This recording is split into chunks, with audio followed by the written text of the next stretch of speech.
ನೇರ ಮಾತು ವಿತ್ ವಿಶ್ವಂಭರ.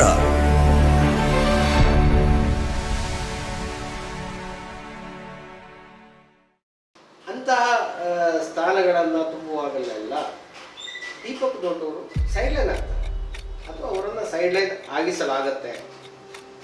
ನಿಮ್ಮ ಕಾಲ ಎಳಿತಾ ನೋಡಿ. ಕೆಲವು ಯೋಗ್ಯತೆಗಳು ಇದ್ದಾಗ ಸ್ಥಾನ ಆಸೆ ಪಡ್ತಕ್ಕಂಥದ್ದು ಸರ್ವೇ ಸಾಮಾನ್ಯ. ನಾವು ಹೇಳಿದಾಗೆ ನಾವೇನು ಸನ್ಯಾಸಿಗಳಲ್ಲ. ಈಗ ಉದ್ಯಮಿಗಳು ಸಾಕಷ್ಟು ಇದ್ದಾರೆ. ಈಗ ನಮ್ಮ ಸಿರ್ಸಿಯಲ್ಲೇ ತಗೊಳ್ಳೋದಿದ್ರೆ 100 ಕೋಟಿ ವ್ಯವಹಾರ ಮಾಡೋ ಉದ್ಯಮಿಗಳು ನಿಮ್ಮ ಮೇಲೆ IT ರೇಟ್ ಯಾಕಂದ್ರೆ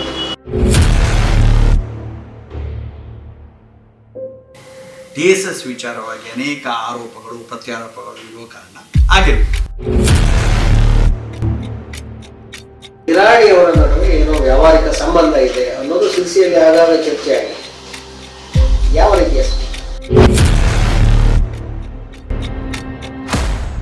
ಬಿಟ್ಟರೆ ನಂದು ಮತ್ತು ಕಿರಾಣಿಯವರ ನಡುವೆ ಯಾವ ರೀತಿಯಾದಂತಹ ವ್ಯಾವಹಾರಿಕ ಸಂಬಂಧ ಇದೆ? DSSನ ಷೇರು ಸದಸ್ಯರಿಗೆ ಈ ಆತಂಕ ಬೇಡ. ಇನ್ನುಳಿದಂತೆ ಯಾವುದೇ ರೀತಿಯಾದಂತಹ DSSನ ವ್ಯವಹಾರದಲ್ಲಿ ಗೊಂದಲಗಳಿದ್ದರೆ ನೇರವಾಗಿ ನಾನು ಶಿರ್ಸಿಯಲ್ಲಿ ಲಭ್ಯ ಇರ್ತೇನೆ. ಹಾಗಾಗಿ ನೇರವಾಗಿ ನನ್ನನ್ನು ಸಂಪರ್ಕ ಮಾಡಬಹುದು.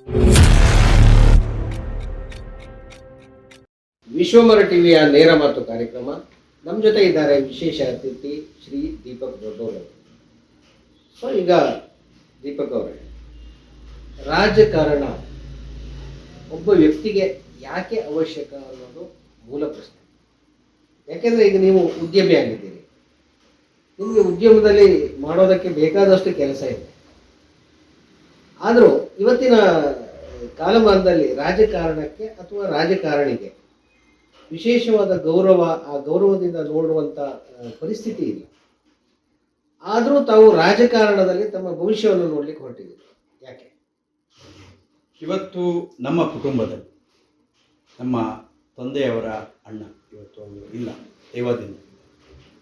ಅವರು ತಮ್ಮ ವ್ಯಾಪ್ತಿಯಲ್ಲಿ ಬಿಸಲಕೊಪ್ಪ ಪಂಚಾಯತ್ ವ್ಯಾಪ್ತಿಯಲ್ಲಿ ರಾಜಕೀಯವನ್ನು ಮಾಡ್ಕೊಂಡು ರಾಜಕೀಯ ಇನ್ ದಿ ಸೆನ್ಸ್ ಯಾವುದೋ ಜನಪ್ರತಿನಿಧಿ ಆಗಿ ಅಂತಲ್ಲ, ಒಂದು ಪಕ್ಷದ ಜೊತೆ ಗುರುತಿಸ್ಕೊಂಡು ಸಾಮಾಜಿಕ ಕಳಕಳಿಯನ್ನು ಇಟ್ಕೊಂಡು ಬಂದಿರತಕ್ಕಂಥವ್ರು. ಹಾಗೆ ನಮ್ಮ ತಂದೆಯವರು ವೈದ್ಯಕೀಯ ವೃತ್ತಿಯಲ್ಲಿ ಬಡವರ ಬಂಧುಗಳು ಅಂತ ಹೆಸರನ್ನು ಇಟ್ಟಿಸ್ಕೊಂಡ್ರು. ಆ ರೀತಿಯಾಗಿ ಸಾಮಾಜಿಕ ಸೇವೆಯನ್ನು ಮಾಡಿರ್ತಕ್ಕಂಥ. ಈಗಾಗಲೇ ನಾನು ಹೇಳಿದಾಗೆ ನನ್ನ ಶಿಕ್ಷಣ ಮುಗಿದ ನಂತರದಲ್ಲಿ ಹಿರಿಯರ ಒಂದು ಆಶೀರ್ವಾದದೊಂದಿಗೆ ನಾನು ಸಾಮಾಜಿಕ ಕ್ಷೇತ್ರಕ್ಕೆ ಬಂದೆ. ಅದು ಸಂಘ ಸಂಸ್ಥೆಗಳಲ್ಲಿ ಕೆಲಸ ಮಾಡಿ ಮತ್ತು ರಾಜಕೀಯ ಪಕ್ಷದಲ್ಲಿ ನಾನು ಗುರುತಿಸ್ಕೊಂಡೆ. ಕಾಂಗ್ರೆಸ್ ಪಕ್ಷದಲ್ಲಿ ಸಮಾಜಕ್ಕೆ ನಮ್ಮಿಂದ ಆಗ್ತಕ್ಕಂತಹ ಕೊಡುಗೆಯನ್ನು ಕೊಡಲಿಕ್ಕೆ ನಾನು ಬಹಳ ಹಿಂದಿನಿಂದಲೇ ವಿಚಾರ ಮಾಡಿದೆ. ಯಾವುದೋ ಹುದ್ದೆಯನ್ನು ಬಯಸಿ ನಾನು ಈ ಕ್ಷೇತ್ರಕ್ಕೆ ಕಾಲಿಟ್ಟವನಲ್ಲ.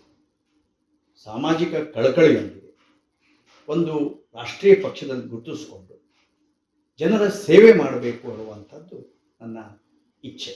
ಹಾಗಾಗಿ ನಾನು ಈ ಕ್ಷೇತ್ರದಲ್ಲಿ ಮುನ್ನಡೀತಾ ಇದ್ದೇನೆ. ಈಗ ಕಳೆದ ವಿಧಾನಸಭಾ ಚುನಾವಣೆಯಲ್ಲೂ ತಾವು ಆಕಾಂಕ್ಷಿ ಹೌದಾಗಿತ್ತು. ಇದು ಮಹತ್ವಾಕಾಂಕ್ಷೆ ಇರಬೇಕು ರಾಜಕಾರಣಿಗೆ. ರಾಜಕಾರಣ ಸನ್ಯಾಸ ಅಲ್ಲ ಅನ್ನೋದು ಸಾಮಾನ್ಯವಾದ ಹೇಳಿಕೆ.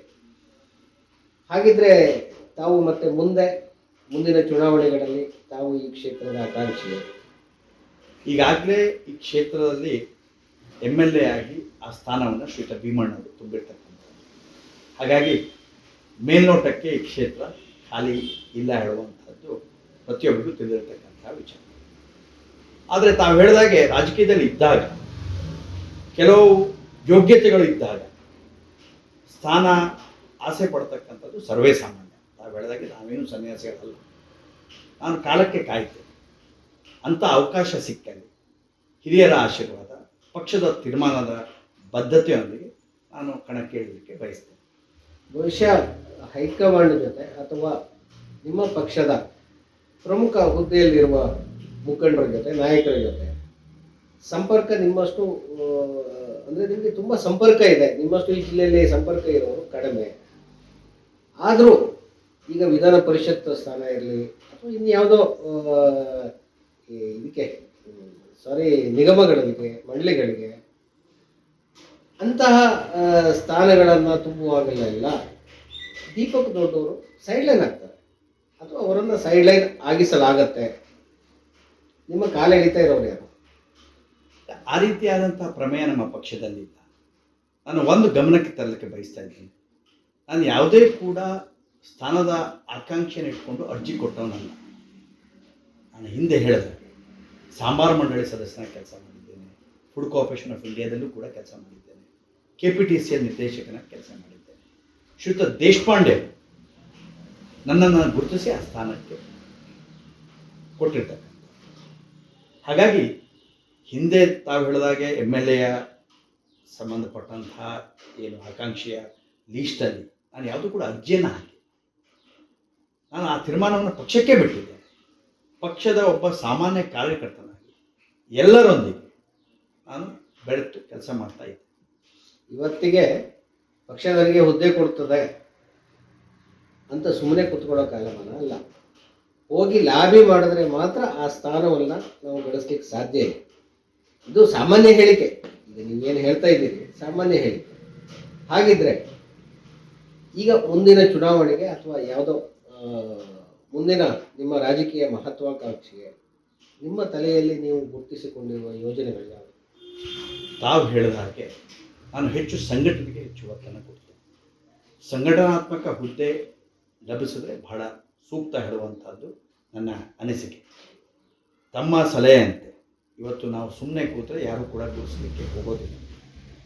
ಹಾಗಾಗಿ ಮುಂದಿನ ದಿನಗಳಲ್ಲಿ ಉನ್ನತ ಹುದ್ದೆಗೋ ಅಥವಾ ಇನ್ಯಾವುದಂಥ ಜನಪ್ರತಿನಿಧಿ ಆಗುವಂಥ ಸಂದರ್ಭ ಎದುರಾದಾಗ ಮೌಲ್ಯಾಧಾರಿತ ದಾರಿಯಲ್ಲಿ ನನ್ನದೇ ಆದಂಥ ಶೈಲಿಯಲ್ಲಿ ಪ್ರಯತ್ನವನ್ನು ಮಾಡ್ತೇನೆ ಹೇಳುವಂಥದ್ದನ್ನು ನಾನು ಹೇಳಕ್ಕೆ ಬಯಸ್ತೇನೆ. ಇತ್ತೀಚೆಗೆ ದೀಪಕ್ ದೊಡ್ಡವರವರ ಮನೆ ಮೇಲೆ, ಬ್ಯಾಂಕ್ ಮೇಲೆ IT ರೇಡ್ ಆಯಿತು. ಈಗ ಉದ್ಯಮಿಗಳು ಸಾಕಷ್ಟು ಇದ್ದಾರೆ. ಈಗ ನಮ್ಮ ಸಿರ್ಸಿಯಲ್ಲೇ ತಗೊಳ್ಳೋದಿದ್ರೆ 100 ಕೋಟಿ ವ್ಯವಹಾರ ಮಾಡೋ ಉದ್ಯಮಿಗಳಿದೆ.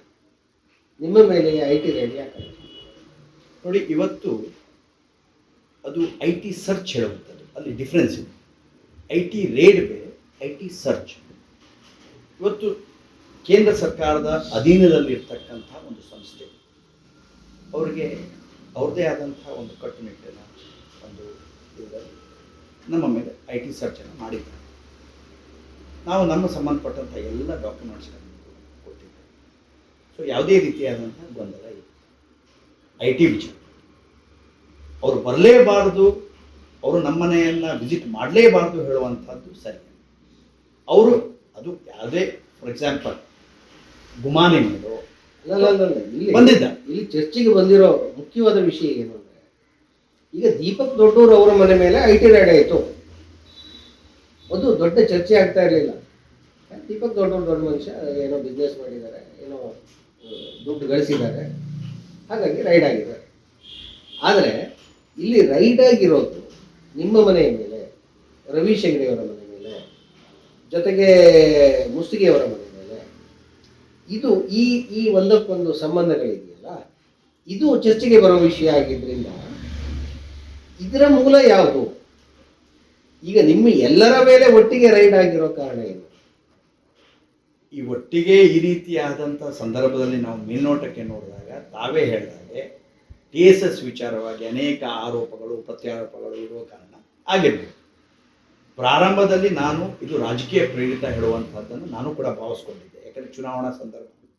ಆದರೆ ಒಟ್ಟಾರೆ ಈ ಇನ್ನುಳಿದಂಥ ಜನರ ಮೇಲೆ IT ಸರ್ಚ್ ಏನು ಆಗಿದೆ ನೋಡಿದಾಗ ಮೇಲ್ನೋಟಕ್ಕೆ TSS ಸಂಬಂಧಪಟ್ಟಂಥ ವ್ಯವಹಾರ ದೃಷ್ಟಿಕೋನದಿಂದ ಆಗಿರ್ಬೋದು ಹೇಳುವಂಥದ್ದು. ನಾನು ಈಗಾಗಲೇ ಹೇಳಿದಾಗೆ ಕಾನೂನಿಗಿಂತ ದೊಡ್ಡವರು ನಾನು ಬಂದಿದ್ದಾರೆ. ಸಮಂಜಸವಾದಂತಹ ಮಾಹಿತಿಗಳನ್ನು ನಾವು ಕೂಡ ಕೊಟ್ಟಿದ್ದೇವೆ. ಅದಕ್ಕೆ IT ಅಧಿಕಾರಿಗಳು ಕೂಡ ತೃಪ್ತರಾಗಿದ್ದಾರೆ ಹೇಳುವಂಥದ್ದು ನನ್ನ ಅನಿಸಿಕೆ. ಈಗ ಚುನಾವಣೆ ಸಂದರ್ಭ ನೀವೇ ಹಿಂಟ್ ಕೊಟ್ಟ ಪ್ರಕಾರ ಚುನಾವಣೆ ಸಂದರ್ಭದಲ್ಲೇ ದೀಪಕ್ ದೊಡ್ಡವರವ್ರ ಮೇಲೆ ಯಾಕೆ IT ರೇಡ್ ಆಗಬೇಕು? ಸಾಕಷ್ಟು ಮುಖಂಡರು ಇದ್ರಲ್ಲ. ಈಗ ಚುನಾವಣೆಗೆ ಸಂಬಂಧಪಟ್ಟ ಹಾಗೆ ಆ ರೀತಿಯ ಹಣ ಹೊರಗೆ ಹೋಗುವಿಕೆ ಆಗೋದಿದೆ. ಅದಕ್ಕೂ ದೀಪಕ್ ದೊಡ್ಡವರವರನ್ನೇ ಟಾರ್ಗೆಟ್ ಮಾಡಿದ್ದು ಯಾಕೆ? ರಾಜಕಾರಣಿ ಜೊತೆಯಲ್ಲಿ ಉದ್ಯಮವನ್ನು ನಡೆಸ್ತಾರೆ, ಸಹಜವಾಗಿ ಹಣದ ವ್ಯವಹಾರ ಆಗಿರ್ಬೋದು ಹೇಳುವಂಥ ಸಂಶಯದೊಂದಿಗೆ ಮಾಡಿರ್ಬೋದು. ನಾನು ಸ್ವಾಗತ ಮಾಡ್ತೇನೆ. ಈ ದೇಶದ ಕಾನೂನು ಮುಂದೆ ನಾವು ದೊಡ್ಡವರಲ್ಲ. ನಾನು ಸ್ವಾಗತ ಮಾಡ್ತೇನೆ. ಬಂದಿದ್ದಾರೆ, ನಾವು ಸಮಂಜಸವಾದ ಈಗಾಗಲೇ ಹೇಳಿದಾಗ ಎಲ್ಲ ಮಾಹಿತಿಯನ್ನು ಕೂಡ ನಾನು ನಿರ್ದಾಕ್ಷಿಣ್ಯವಾಗಿ ಪಾರದರ್ಶಕವಾಗಿ ಅವರಿಗೆ ಕೊಟ್ಟಿದ್ದೆ, ನಂದು ಮತ್ತು ನಮ್ಮ ಕುಟುಂಬ. ಈಗ ನಿಮ್ಮ ಜೊತೆಗೆ IT ರೈಡ್ ಆದ ವಿಚಾರದಲ್ಲಿ ರವೀಶ್ ಹೆಗಡೆ ಮತ್ತು ರಾಮಕೃಷ್ಣ ಹೆಗಡೆ ಅವರು ಒಂದು ಆರೋಪ ಮಾಡಿದ್ರು, ಇದನ್ನು TSSನವರೇ ಮಾಡಿಸಿತ್ತು, ಈಗಿನ ಆಡಳಿತ ಮಂಡಳಿಯವರೇ ಮಾಡಿಸಿತ್ತು ಅಂತ. ನಿಮ್ಮ ಆರೋಪ ಅದೇನಾ? ನನಗೆ ಅವ್ರು ಮಾಡಿಸಿದ್ದೋ ಇವ್ರು ಮಾಡಿಸಿದ್ದೋ ಹೇಳುವಂಥದಕ್ಕಿಂತ ಹೆಚ್ಚು ಮೇಲ್ನೋಟಕ್ಕೆ ಆ ಸಂಸ್ಥೆಯ ವಿಚಾರವಾಗಿ ಬಂದಿರಬಹುದು ಹೇಳುವಂಥದ್ದು ನನ್ನ ಅನಿಸಿಕೆ. ಬಿಟ್ಟರೆ ಏನಾಗುತ್ತೆ, ಸಹಜವಾಗಿ IT ಡಿಪಾರ್ಟ್ಮೆಂಟ್ಗಳಲ್ಲಿ ಅದೇ ನಾನು ಈಗಾಗಲೇ ಹೇಳಿದಾಗೆ ಗುಮಾನಿಯನ್ನು ನಾವು ಯಾರೇ ಕೊಟ್ಟರೂ ಕೂಡ ಲೀಡ್ ಕೊಟ್ಟರೆ ಸಹಜವಾಗಿ ಅವರು ಒಂದಿಷ್ಟು ಸ್ಟಡಿಗಳನ್ನು ಆಧರಿಸಿ ಬರ್ತಾರೆ. ಸೊ ಆ ರೀತಿಯಾಗಿ ಬಂದಿರೋದು. ಬಟ್ ಆ ಸಂಬಂಧಪಟ್ಟ ಸಂಸ್ಥೆಯ ಸಂಬಂಧಪಟ್ಟ ವ್ಯಾವಹಾರಿಕ ದೃಷ್ಟಿಕೋನದಿಂದ ಬಂದಿರಬಹುದು. ಆದರೆ ದೊರೆ ಮಾಡಿಸಿದ್ದು ಹೇಳುವಂಥದ್ದು ಯಾವುದೇ ಪುರಾವೆ ಅದು ನನ್ನ ಕಣ್ಣಿಗೆ ಇನ್ನೂ ಕಂಡಿದೆ. ಈಗ ಜಿಲ್ಲಾಧ್ಯಕ್ಷರ ಬದಲಾವಣೆ, ಕಾಂಗ್ರೆಸ್ ಜಿಲ್ಲಾಧ್ಯಕ್ಷರ ಬದಲಾವಣೆ ಸುದ್ದಿ ಆಗಾಗ ಬಂದು ಹೋಗ್ತಾ ಇದೆ. ಘಟ್ಟದ ಮೇಲ್ಭಾಗಕ್ಕೆ ಕೊಡಬೇಕು, ಘಟ್ಟದ ಕೆಳಭಾಗಕ್ಕೆ ಕೊಡಬೇಕು ಅನ್ನೋದು ಸಾಕಷ್ಟು ಸಮಯದ ಚರ್ಚೆ. ಜಿಲ್ಲಾಧ್ಯಕ್ಷ ಹುದ್ದೆಗೆ ತಾವೇನಾದರೂ ಆಕಾಂಕ್ಷಿಯೇ? ಸದ್ಯ ಜಿಲ್ಲಾಧ್ಯಕ್ಷರ ಹುದ್ದೆ ನಮ್ಮಲ್ಲಿ ಖಾಲಿ. ಬದಲಾವಣೆ ವಿಚಾರ ಕಾಂಗ್ರೆಸ್ನ ಒಳಗೆ ಬಂದಿದ್ರಿಂದ ನಾನು ಕೇಳ್ತೇನೆ. ಬದಲಾವಣೆ ವಿಚಾರ ಇನ್ನೂ ಅಂತ ಏನು ಗಟ್ಟಿ ಧ್ವನಿಯಲ್ಲಿ ಇನ್ನೂ ಬಂದಿಲ್ಲ. ಈಗಾಗಲೇ ಅಧ್ಯಕ್ಷರಿದ್ದಾರೆ, ಇತ್ತೀಚೆಗಷ್ಟೇ ಅಧ್ಯಕ್ಷರಾಗಿದ್ದಾರೆ. ತಾವು ಹೇಳಿದಾಗೆ ಪ್ರಾದೇಶಿಕವಾಗಿ ಹಿಂದೆ ಇಲ್ಲಿ 26 ವರ್ಷ ಘಟ್ಟದ ಮೇಲೆ, 13 ವರ್ಷ ಶಾಂತಾರಾಮಗಿರಿಯವರು, ತದನಂತರ 13 ವರ್ಷ ಭೀಮಣ್ಣವರು. ಈಗ ಪ್ರಾದೇಶಿಕವಾಗಿ ನಾವು ವಿಲೇವಾರಿ ಮಾಡೋದಿದ್ರೆ ಘಟ್ಟದ ಕೆಳಗೆ ಅಧ್ಯಕ್ಷ ಹುದ್ದೆ ಲಭಿಸಿದೆ. ಸೊ ಹೀಗಾಗಿ ಸದ್ಯಕ್ಕೆ ಯಾವುದೇ ರೀತಿಯಾದಂಥ ಆ ವಿಚಾರಗಳು ಎಲ್ಲೂ ಚರ್ಚೆ ಆಗಿಲ್ಲ ಹೇಳುವಂಥದ್ದನ್ನು ನಾನು ಹೇಳಲಿಕ್ಕೆ ಬಯಸ್ತೇನೆ. ಜಿಲ್ಲಾ ಉಸ್ತುವಾರಿ ಮಂತ್ರಿಯವರಿಗೆ ನಿಮಗೆ ಇಲ್ಲ, ನಾನು ಅನೇಕ ಸಂದರ್ಭಗಳಲ್ಲಿ ಅವ್ರ ಜೊತೆ ಒಡನಾಡಿದ್ದೇನೆ. ಸಹಜವಾಗಿ ನಮ್ಮ ಮತ್ತು ಅವರ ಸಂಬಂಧ ಬಹಳ ಚೆನ್ನಾಗಿದೆ. ನಾವೇನು ಯಾವುದೇ ರೀತಿಯಾದಂಥ ಮನಸ್ಸು ನಮಗೆ ಮತ್ತು ಜಿಲ್ಲಾ ಉಸ್ತುವಾರಿ ಸಚಿವರಿಗೆ ಇದೆ. ನಿಮ್ಮ ಮತ್ತು ನಿರಾಣಿಯವರ ನಡುವೆ ಏನೋ ವ್ಯಾವಹಾರಿಕ ಸಂಬಂಧ ಇದೆ ಅನ್ನೋದು ಸಿರ್ಸಿಯಲ್ಲಿ ಆಗಾಗ ಚರ್ಚೆ ಆಗಿದೆ. ಯಾವ ರೀತಿಯ ಸಂಬಂಧ? ನಿರಾಣಿಯವರು ನಾವು ಕುಟುಂಬ ಸ್ನೇಹಿತರು. ನಿರಾಣಿಯವರು ಮತ್ತು ನಾವು ಕುಟುಂಬ ಸ್ನೇಹಿತರು ಬಹಳ ವರ್ಷದಿಂದ. ನಿರಾಣಿಯವರು ಕೂಡ ಸಕ್ಕರೆ ಕಾರ್ಖಾನೆಯನ್ನು ನಡೆಸ್ತಾರೆ. TSS ಅವರು ಸೂಪರ್ ಮಾರ್ಕೆಟ್ ಮಾಡಿ ಅದು ಯಶಸ್ವಿಯಾಗಿ ನಡೀತಾ ಇದ್ದಂಥ ಸಂದರ್ಭದಲ್ಲಿ ಸಂಗಮೇಶ್ ನಿರಾಣಿಯವರು ಶಿರ್ಷಿಗೆ ಭೇಟಿ ಕೊಟ್ಟಂಥ ಸಂದರ್ಭದಲ್ಲಿ ನಮ್ಮ ಸೂಪರ್ ಮಾರ್ಕೆಟನ್ನು ನೋಡಿ ನಮಗೂ ಕೂಡ ಅವರೇನು MRN ಅಂತ ಅವ್ರದ್ದೊಂದು ಗ್ರೂಪ್ ಇದೆ, ನಮಗೂ ಕೂಡ ನಮ್ಮ ಅಲ್ಲಿಯ ಸಕ್ಕರೆ ಬೆಳೆಯುವಂಥ ರೈತರಿಗೆ ಸೂಪರ್ ಮಾರ್ಕೆಟ್ ಮಾಡಿಕೊಡಿ ಹೇಳುವಂತಹ ಅಪ್ಲಿಕೇಶನ್ ರಿಕ್ವೆಸ್ಟನ್ನು TSSಗೆ ಕೊಟ್ಟಂಥ ಸಂದರ್ಭದಲ್ಲಿ TSS ಅವರು ಅಲ್ಲಿ ಅವರಿಗೆ 2 ವರ್ಷಗಳ ಕಾಲವೋ 3 ವರ್ಷಗಳ ಕಾಲವೋ ಟೈಅಪ್ಪನ್ನು ಮಾಡಿಕೊಂಡು ಅಲ್ಲಿ ಸೂಪರ್ ಮಾರ್ಕೆಟನ್ನು ಅಗ್ರಿಮೆಂಟ್ ಪ್ರಕಾರ ನಡೆಸ್ಕೊಟ್ಟಿದ್ದೆ. ನಾನು ಒಬ್ಬ ಸಂಪರ್ಕಾಧಿಕಾರಿಯಾಗಿ ಕೆಲಸವನ್ನು ಮಾಡಿಕೊಟ್ಟಿದ್ದೆ TSS ಹಾಗೂ ನಿರಾಣಿಯವರ ಮಧ್ಯೆ. ಬಿಟ್ಟರೆ ನಂದು ಮತ್ತು ನಿರಾಣಿಯವರ ನಡುವೆ ಯಾವ ರೀತಿಯಾದಂತಹ ವ್ಯಾವಹಾರಿಕ ಸಂಬಂಧ ಇದೆ. ಈಗ ಅಂತಿಮವಾಗಿ TSS ವಿಚಾರದಲ್ಲಿ ನಿಮ್ಮ ಮೇಲೆ ಬಂದ ಆರೋಪಗಳಿಗೆ ಅಥವಾ ನಿಮ್ಮ ಮೇಲೆ ಮಾಡಿದಂಥ ಏನು ಫೈಂಡಿಂಗ್ಸ್ ಇದೆ ಅವುಗಳಿಗೆ ಅಂತಿಮವಾಗಿ ವೀಕ್ಷಕರಿಗೆ ನೀವು ಏನು ಹೇಳಲಿಕ್ಕೆ? ಇವತ್ತು TSS ಜೊತೆ ಬಹಳ ವರ್ಷದ ಒಡನಾಟ ನನ್ನದು. ಶಾಂತಾರಾಮ್ ಹೆಗಡೆಯವರ ಕಾಲದಿಂದ ನನ್ನ ಒಡನಾಟ. ಅಲ್ಲಿಂದ ನಾನು ಒಬ್ಬ ಷೇರು ಸದಸ್ಯನಾಗಿ ಅಥವಾ ಒಬ್ಬ ವೆಲ್ ವಿಷರ್ ಆಗಿ ಅಥವಾ TSSನ ಅನೇಕ ಕಾರ್ಯಕ್ರಮಗಳು, ಸಹಕಾರಿ ಸಪ್ತಾಹ ಇರ್ಬೋದು ಅಥವಾ TSS ಅವರು ಏರ್ಪಡಿಸಿರ್ತಕ್ಕಂಥ ಅನೇಕ ಏನು ಕಾರ್ಯಕಲಾಪಗಳಲ್ಲಿ ನಾನು ಭಾಗವಹಿಸಿದ್ದೇನೆ. ಕೆಲವು ಅಭಿನಂದನಾ ಕಾರ್ಯಕ್ರಮಗಳಿರ್ಬೋದು, ಶಾಂತಾರಾಮ್ ಹೆಗಡೆಯವರದ್ದು. ಸೊ ಈ ರೀತಿಯಾದಂಥ ಒಡನಾಟದಲ್ಲಿ ನಾನು ಬಂದಂಥ ಇವತ್ತು ಸಹಜವಾಗಿ ನಾನು ಈಗಾಗಲೇ ಹೇಳಿದಾಗೆ ಒಬ್ಬ ರಾಜಕಾರಣಿನೋ ಅಥವಾ ಒಬ್ಬ ಕೃಷಿಕ ಉದ್ಯಮ ಮಾಡಬಾರ್ದು ಹೇಳುವಂಥದ್ದು ಎಲ್ಲೂ ಬರಲಿಲ್ಲ. ಉದ್ಯಮವನ್ನು ಮಾಡಿದ್ದೇನೆ. TSS ಜೊತೆ ವೈಯಕ್ತಿಕವಾಗಿಯೂ ಕೂಡ ನಾನು ಅನೇಕ ವ್ಯವಹಾರಗಳನ್ನು ನಡೆಸಿದ್ದೇನೆ. ಸಂಸ್ಥೆಯ ಮುಖಾಂತರ, ನಮ್ಮ ಸಂಸ್ಥೆಯ ಮುಖಾಂತರನೂ ಕೂಡ ನಾನು ವ್ಯವಹಾರವನ್ನು ನಡೆಸಿದ್ದೇನೆ. ಯಾವುದೇ ರೀತಿಯಾದಂತಹ ಅವ್ಯವಹಾರವನ್ನು ನಾನು ನಡೆಸಿಲ್ಲ ಹೇಳುವಂಥದ್ದು ನಾನು ಈಗಾಗಲೇ ಹೇಳಿದ್ದೇನೆ, ಅದನ್ನೇ ನಾನು ಪುನರುಚ್ಚಾರವನ್ನು ಮಾಡ್ತಾ ಇದ್ದೇನೆ. ಹಾಗಾಗಿ ಯಾವುದೇ ರೀತಿಯಾದಂತಹ ವೀಕ್ಷಕರಿಗಿರ್ಬೋದು ಅಥವಾ ಇನ್ನುಳಿದಂತಹ ನಮ್ಮ TSSನ ಷೇರು ಸದಸ್ಯರಿಗೆ ಈ ಆತಂಕ ಬೇಡ. ಇನ್ನುಳಿದಂತೆ ಯಾವುದೇ ರೀತಿಯಾದಂಥ TSSನ ವ್ಯವಹಾರದಲ್ಲಿ ಗೊಂದಲಗಳಿದ್ದರೆ ನೇರವಾಗಿ ನಾನು ಶಿರ್ಸಿಯಲ್ಲಿ ಲಭ್ಯ ಇರ್ತೇನೆ. ಹಾಗಾಗಿ ನೇರವಾಗಿ ನನ್ನನ್ನು ಸಂಪರ್ಕ ಮಾಡಬಹುದು. ಸಂಬಂಧಪಟ್ಟಂತಹ ಯಾವುದೇ ಅವರಿಗೆ ನಮ್ಮದು ಮತ್ತು TSS ಜೊತೆ ನಡೆದಿರ್ತಕ್ಕಂಥ ವ್ಯವಹಾರದ ಕಡತಗಳನ್ನು ಪಾರದರ್ಶಕವಾಗಿ ತೋರಿಸಲಿಕ್ಕೆ ನಾನು ಸಿದ್ಧನಿದ್ದೇನೆ ಅನ್ನುವಂಥದ್ದು ನಾನು ಹೇಳಲಿಕ್ಕೆ ಬಯಸ್ತೇನೆ. ಅಂತಿಮವಾಗಿ ನಮ್ಮ ವೀಕ್ಷಕರಿಗೆ ದೀಪಕ್ ದೊಡ್ಡೂರು ಏನು ಹೇಳಲಿಕ್ಕೆ ಇಚ್ಛೆ ಪಡ್ತಾರೆ? ನೋಡಿ, ಇವತ್ತು ಸಮಾಜದಲ್ಲಿ ಅನೇಕ ರೀತಿಯಾದಂಥ ಅಶಾಂತಿ ಮೂಡಿದೆ.